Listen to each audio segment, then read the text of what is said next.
अजीज़ तलबा और तालबात, Farooq foundation online school के ज़रिए यकसा नसाब के मुताबिक तालीम हासिल करें। अगर हमारी वीडियोस पसंद आएँ तो चैनल को सब्सक्राइब करें और दोस्तों के साथ शेयर करें और बेल आइकन को लाजमी दबाएं ताकि आइंदा आने वाली तालीमी वीडियोस आप हासिल कर सकें। अस्सलाम वालेकुम बच्चों, उम्मीद है आप सब खैरियत से होंगे। बच्चों, ऑनलाइन स्कूल से आप मुकम्मल तालीम हासिल करके बोर्ड का इम्तहान बराए जमात नहम और दहम बेहतर तौर पर पास कर सकते हैं। आप अपनी उम्र और तालीम के मुताबिक मज़ीद तालीम हासिल करें। वालिदैन से फ़ोन या कंप्यूटर पर हमारी वीडियोस के ज़रिए तालीम हासिल करने की दरख्वास्त करें। रोज़ाना 1 से 2 घंटे ऑनलाइन पढ़ाई करें और जब आप स्कूल जाएंगे तो आपको मज़ीद किसी मदद की ज़रूरत नहीं होगी। इस तरह पढ़ाई करके अपना वक्त और वालिदैन के अखराजात में बचत कर सकते हैं। ऑनलाइन स्कूल की कोई फ़ीस नहीं है। आप जूम पर भी क्लासेस का फ़ायदा उठा सकेंगे। हर मजमून की मुकम्मल तालीमी वीडियोस मौजूद हैं। अस्सलाम वालेकुम students, how are you? I hope so that you all are doing good. आज का जो हमारा टॉपिक है, जो आज के लेक्चर में हम कवर अप करेंगे, वो है Ashoka. As you know that कि हम लोग सेकंड चैप्टर पढ़ रहे हैं, द आर्यंस इरा। उसका ही एक टॉपिक है जिसको हम आज के लेक्चर में कवर अप करेंगे। और आप लोगों को पता है पैटर्न का कि हम किस तरह से स्टडी करते हैं। एक ही टॉपिक को 3 दफा रिवाइज करते हैं। 3 दफा रिवाइज करने का पर्पस क्या होता है? फर्स्ट उसकी इंग्लिश रीडिंग की जाती है। उसमें ये होता है कि जिन बच्चों को प्रोनाउंसिएशन का थोड़ा बहुत इशू होता है, वो रिजॉल्व हो जाता है।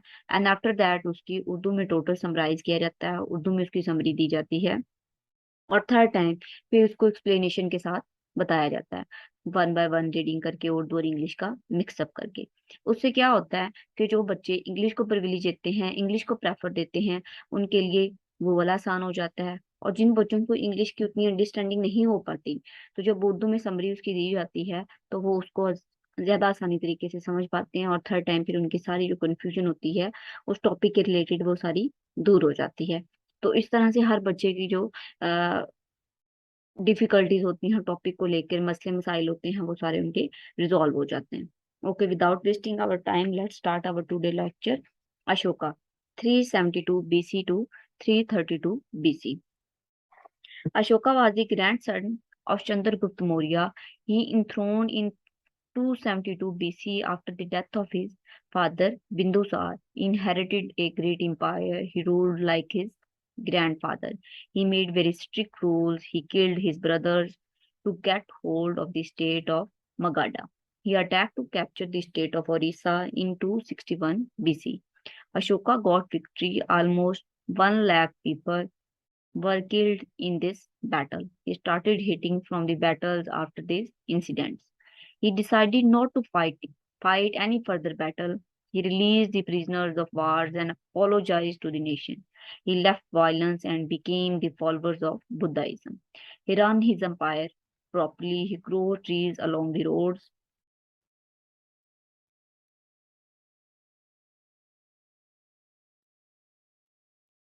He also constructed inns for passers-by. He issued golden commands and ordered to engrave them upon rocks and pillars so that people could read them. These commands still can be witnessed all over India and Pakistan, which shown his belief in Buddhism. He constructed hospitals for animals. He grew gardens. He issued coins of copper and silver. Special taxes were imposed on grain. The national em- the national emblem of India, the national The national emblem of India, Ashoka Kilat, has been adopted from the upper part of Ashoka line like pillar. He converted himself into a superior monk of Buddha. Ashoka propagated Buddhism in India vigorously. He sent preachers to Asia to spread Buddhism and constructed places of worship for Buddha followers. He stressed upon his subjects to lead a pious life. During his period, Buddhism spread to Tibet, China, Mongolia, Japan. He discovered new ways of worship. Religious messages of Buddhism were engraved on roads, pillars, and mountains. Stupas were constructed during his period. He died in 332 BC. After his death, his sons started fighting for the throne.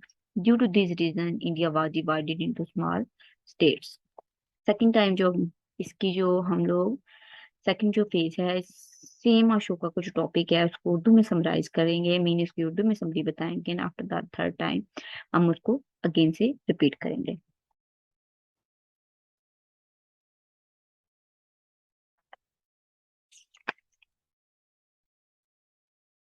Ashok Chandragupta Maurya का पोता था। वो अपने वालिद बिंदुसार की मौत के बाद 272 कबल मसीह में तख्तनशी हुआ। उसे एक अजीम सल्तनत वारिस उसे एक अजीम सल्तनत विरासत में मिली थी। उसने अपने दादा की तरह हुकूमत की। उसने बहुत सख्त कवानीन बनाए। उसने मगाडा की रियासत पर कब्जा करने के लिए अपने भाइयों को कत्ल कर दिया। उसने 261 कबल मसीह में रियासत ओडिशा पर कब्जा करने के लिए हमला किया। अशोका को फतह मिली। तकरीबन 1 लाख लोग मारे गए उस जंग में। इस जंग के बाद उसे जंग से ही नफरत हो गई। उसने फैसला किया कि अब वो कोई जंग नहीं लड़ेगा। उसने जंग के कैदी आजाद कर दिए और कौम से माफी मांगी। उसने तशद्दुद छोड़ दिया और बुद्ध मत का पैरोकार बन गया। उसने अपनी सल्तनत को अच्छी तरह से चलाया। सड़कों के इर्द गिर्द दरख्त लगाए। उसने लोगों के गुजरने के लिए सुराहे बनाए। उसने सुनहरी अहकाम जारी किए और उन्हें पत्थरों और सतूनों पर कुंदा करने का हुक्म दिया, ताकि लोग उन्हें पढ़ सकें। यह काम अब भी पूरे हिंदुस्तान, पाकिस्तान में देखे जा सकते हैं, जो बुद्ध मत में उसके अकायद को जाहिर करते हैं। उसने जानवरों के लिए अस्पताल बनवाए। उसने बागात उगाए। उसने तांबे और चांदी के सिक्के जारी किए। अनाज पर खुसूसी टैक्स आयद किया गया। हिंदुस्तान का कौमी निशान यानी अशोका की लात को अशोक के शेर के ऊपर हिस्से से सतून बनाया गया है। उसने खुद को बुद्ध मत के आला रह में तब्दील कर लिया। अशोक ने हिंदुस्तान में बुद्ध मत का भरपूर प्रचार किया। उसने बुद्ध मत को फैलाने के लिए एशिया में मुबल्लिगीन के लिए इबादतगाहें तामीर की। उसने अपनी रियाया पर जोर दिया कि वो नेक जिंदगी गुजारें। उसके दौर में बुद्ध मत तिब्बत, चीन, मंगोलिया और जापान तक फैल गई। उसने इबादत के लिए नए तरीके दरियाफ्त किए। बुद्ध मत की मजहबी तालीमात सड़कों के सतूनों और पहाड़ों पर कुंदा किए गए थे। उसके दौर में स्तूपास तमीर किए गए थे। उसने 232 कबल मसीह में वफात पाई। उसकी वफात के बाद उसके बेटों ने तख्त के लिए लड़ना शुरू कर दिया। इस वजह से इंडिया छोटी छोटी रियासतों में तकसीम हो गया। ओके, अब हम जो थर्ड टाइम इसको पढ़ेंगे उसमें डिटेल समरी इसकी करेंगे, और हमारी इसमें कोई भी कंफ्यूजन, कोई भी एम्बिग्यूटी कुछ भी नहीं रहेगा। अशोका के बारे में हम लोगों ने पढ़ना है, वो कौन था, उसने जो उसकी जो सल्तनत थी, उसका जो टाइम ड्यूरेशन था, उसने कौन से ऐसे कवानीन बनाए थे, वो खुद कैसी उसकी पर्सनैलिटी थी, वो किस तरह का इंसान था, फिर उसने किस तरह के कवानीन बनाए थे, कौन कौन सी ऐसी रियासतें थी जिन पे उन्होंने कब्जा किया और उसे फतह मिली थी, एंड ऑल दैट, सारी हम उसकी हिस्ट्री, उसकी वफात, उसकी डेथ, उसकी बर्थ, ये सारी चीजें हम लोग पढ़ेंगे। अशोका अशोका सबसे पहले हम लोग ने अशोक था कौन। Ashok was the grand son of Chandragupta Maurya. Chandragupta Maurya ऊपर हम लोगों ने टॉपिक कवर किया है इसी चैप्टर में। तो उसमें आप लोगों को, अगर पिछला चैप्टर लेक्चर आप लोगों ने सुना है, तो आप लोगों को उसके बारे में अच्छे से पता होगा। उसका पोता था। He was in throne in 372 BC after the death of his father Bindusara.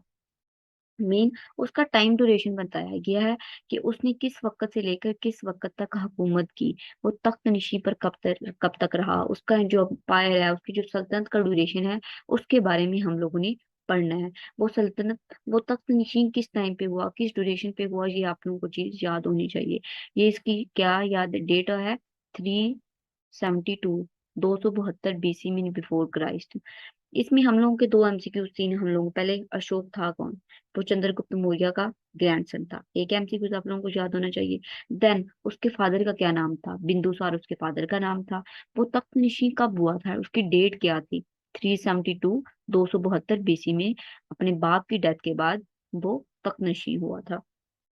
Inherited a great empire, उसे जो एक सल्तनत थी, एक बहुत बड़ा एम्पायर था, वो बना बनाया मिल गया था, मतलब विरासत पे मिला था। जो एक चीज हम कहते हैं ना कि हमने अपने बलबूते पे हासिल की है, खुद मेहनत की है, खुद स्ट्रगल की है, खुद हार्ड वर्क किया है तो हम लोगों को मिली है, ऐसा कुछ नहीं था। उसने उसे ये ग्रेट एम्पायर, ये जो सल्तनत थी, ये विरासत में मिली थी।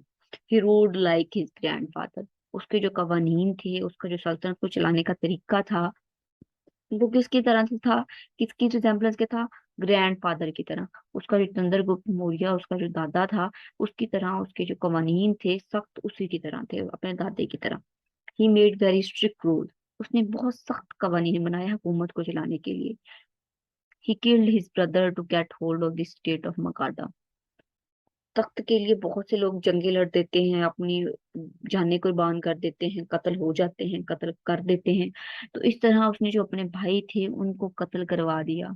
मगाडा की जो रियासत थी उस पर कब्जा करने के लिए, उसको अपने होल्ड में लेने के लिए, तो उनके दरमियान लड़ाई हुई है, उसने अपने भाइयों को कत्ल करवा दिया। किसने? अशोक ने। He attacked to capture the state of Orissa in 261 BC। उसने, और जो रीसा की स्टेट है, जो रियासत है, उस पर कब्जा करने के लिए उसने किस वक्त हमला किया? 261 में। ये भी हम लोगों को डेट उसकी याद होनी चाहिए। अभी तक दो डेट्स हमने याद की हैं। पहले उसकी तख्तनशीन कब हुआ? 272 में। फिर उसने उड़ीसा जो स्टेट थी उस पर अटैक कब किया? 261 में। उसमें उसको फतह मिली, उसे उसने वो स्टेट पा ली। और इस जंग में फिर क्या हुआ? Almost 1 lakh people were killed in this battle. He started hating from the battles after this incident. अब डेफिनेटली जब जंग होगी तो नुकसान तो होगा दोनों पार्टीज का, ऑपोजिट पार्टीज का। तो उसमें तकरीबन तकरीबन ऑलमोस्ट या मिनिमम हम कह सकते हैं 1 लाख, 1 लाख लोग मारे गए।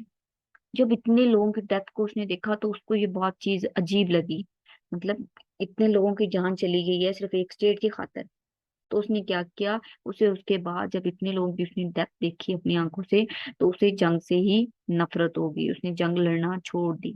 आज के बाद उसने डिसाइड किया कि अब वो जंग नहीं लड़ेगा। ये decided not to fight any further battle. उसने अपनी जिंदगी में अज़म कर लिया कि वो अब अपनी जिंदगी में और कोई जंग नहीं लड़ेगा। और उसके पास जितने भी कैदी थे उसने जंग में, डेफिनेटली जब दो जंग जंग लड़ी जाती है तो उसमें क्या होता है कि जो फातिहीन होते हैं, जो जंग जीत लेते हैं, तो वो उनका जो भी मालो सामान जो उनको मिलता है, जो कैदी मिलते हैं या जो भी उनको लोग मिलते हैं, वो उनको साथ ले आते हैं। तो उसने क्या किया, जितने भी प्रिजनर्स थे, जितने भी कैदी थे जो वार से उसने लिए थे, वार के दौरान वो लेके आया था, उनको आजाद कर दिया। जब उसने ये अमल किया तो उसकी जो रियाया थी, उसके जो लोग थे, वो हैरान हो गए कि हमारा बादशाह जो है वो क्या कर रहा है, जो हमारा किंग है। तो उन्होंने अपोलोजाइज किया, and apologise to the nation.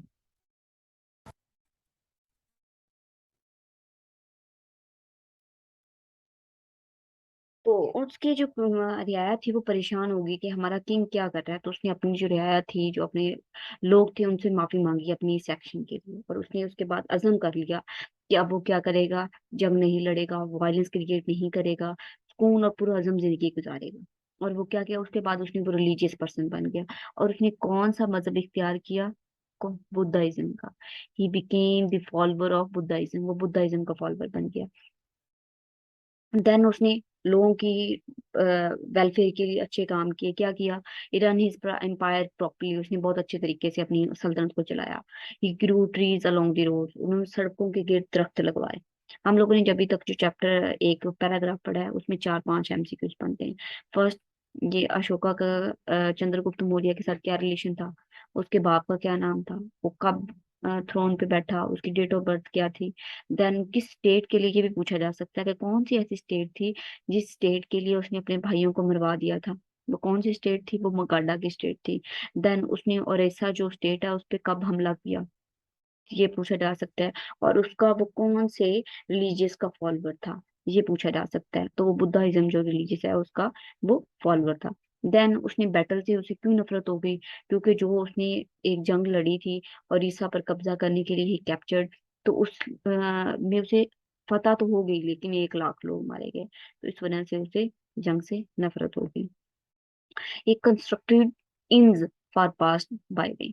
इसमें क्या, इंस का क्या मतलब है? इंस you can say that hostel, के जो राहगीर होते हैं, जो लोग सफर कर रहे होते हैं, तो रास्ते में कहीं उनको शाम हो जाती है, रात हो जाती है, उन्हें रुकना होता है, तो उनके लिए उसने हॉस्टल बनवाए, होटल्स बनवाए लोगों के लिए।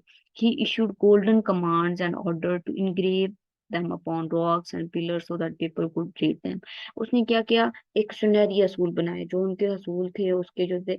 अब हर बंदे को तो नहीं ना पता तो कि कौन से असूल चल रहे हैं, कौन सी नई चीज आई है, कौन सी नहीं। उस वक्त मीडिया का तो दौर था नहीं, तो उसने लोगों में बाशऊर पैदा करने के लिए, लोगों को पता हो कि क्या हो रहा है और क्या नहीं हो रहा, उसने क्या किया, उसने वो जो उसके कवानीन थे उसको जो था रॉक्स, पत्थरों, पिलर्स पर क्या हुआ, उन्हें लिखवा दिया, स्टोन करवा दिया। These command still can be witness all over the India and Pakistan which show his believe in Buddhism. कि उसके जो रूल्स हैं, ये कमांड्स हैं, ये सारी हैं, ये अभी भी हम लोगों को देखी जा सकती हैं, हम अभी भी ऑब्जर्व कर सकते हैं कुछ एरियाज में पाकिस्तान और इंडिया के, जो हमें किसकी रिफ्लेक्शन देते हैं, किसका हमें बताते हैं कि वो किसका फॉलोअर था और कैसे कवानीन थे। ही कंस्ट्रक्टेड हॉस्पिटल फॉर एनिमल। उसने इंसानों के लिए नहीं, जानवरों के लिए भी वेलफेयर का काम किया, उनके लिए भी भलाई का काम किया। उसने जानवरों के लिए क्या किया, उनके लिए हॉस्पिटल बनवाए, अस्पताल बनवाए, और उसने बागात उगाए। Issued coins of coppers and silver. और उसके जो दौर में कॉइन चलते थे, जो सिक्के थे, वे किसके थे, वो कॉपर के थे और सिल्वर के थे, तांबे के थे।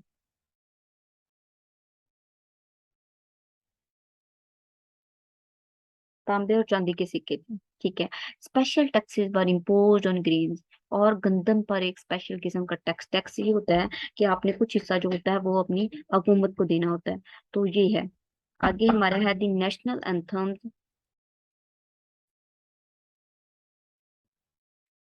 Okay. He converted himself into superior monk of Buddha. उसने, इसमें भी रैंक होते हैं, हम किसी भी चीज के जो फॉलोअर्स होते हैं उसमें भी आगे रैंक होते हैं कि वो उसको कितने मानता है। तो वो उसने ना, जो उसका हाईएस्ट रैंक था बुद्धाइज्म का, उसने उसमें अपने आप को उसमें ढाल लिया, अपनी जो लाइफ थी उस तरीके से उसने बना ली। Ashoka propagated Buddhism in India vigorously. Okay, सबसे पहले प्रोपोगेटेड का मतलब क्या होता है, हम लोगों को इन चीजों के बारे में भी पता होना चाहिए। प्रोपोगेटेड का मतलब होता है स्प्रेड करना, फैलाना, तबलीग करना, ठीक है।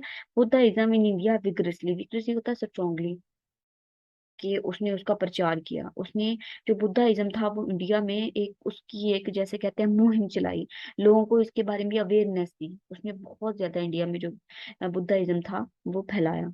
He sent preachers to Asia to spread Buddhism and constructed places of worship for Buddha followers. उसने एशिया में अपने लोग भेजे, अपने पैरोकार भेजे, अपने गुलाम भेजे या अपने फॉलोअर्स भेजे, कि क्या, बुद्धाइज्म के बारे में बताने के लिए, बुद्धाइज्म का जो मजहब था उसके बारे में बताने के लिए कि लोग इसको माने, इसके ऊपर अमल करें।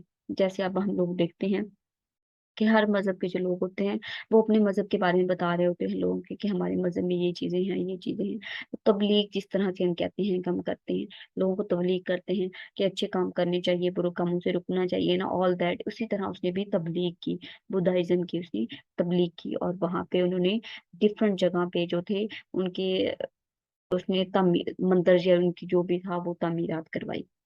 ही stressed upon his subject to lead a pious life। उसने जो अपने लोग थे, अपनी रियायत थी, उनके ऊपर जोर दिया कि तुम लोगों को एक सादा जिंदगी गुजारनी चाहिए। डेफिनेटली जितनी जिंदगी सादा होगी, आपकी जितनी ख्वाहिशात कम होंगी, उतने ही आप लोग अच्छी जिंदगी गुजारेंगे। जैसे जैसे आपकी ख्वाहिशात बढ़ती जाएंगी और आप लोगों को लालच आता जाएगा दुनिया का, आपके लिए उतनी डिफिकल्टी ज्यादा होती जाएंगी। During his period, Buddhism spread to Tibet, China, Mongolia and Japan. ये वाली जो चीज है, हर एक जो टाइम पीरियड है ना, हर एक जो जितने भी एम्पायर्स आए हैं, जितने भी राजा आए हैं, हम लोगों ने देखे हैं, किंग आए हैं, अशोक आया है, चंद्रगुप्त मौर्य आया है, जो भी आगे भी हम लोग पढ़ेंगे।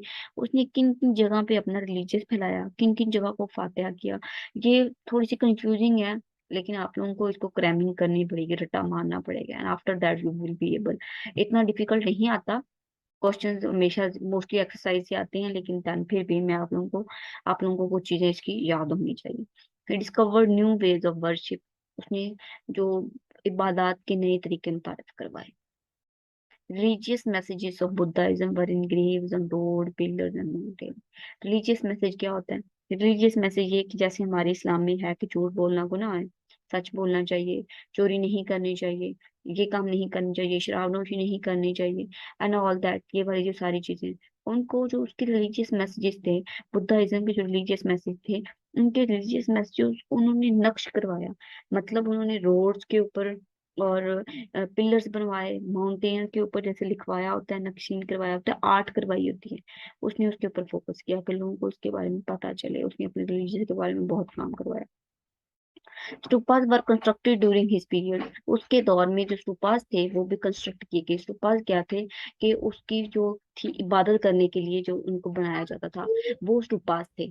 He died in 332 BC। वो 232 BC बिफोर क्राइस्ट में उसकी डेथ हो गई। After his death his son started fighting for thrones. Due to this reason India was divided into small cities.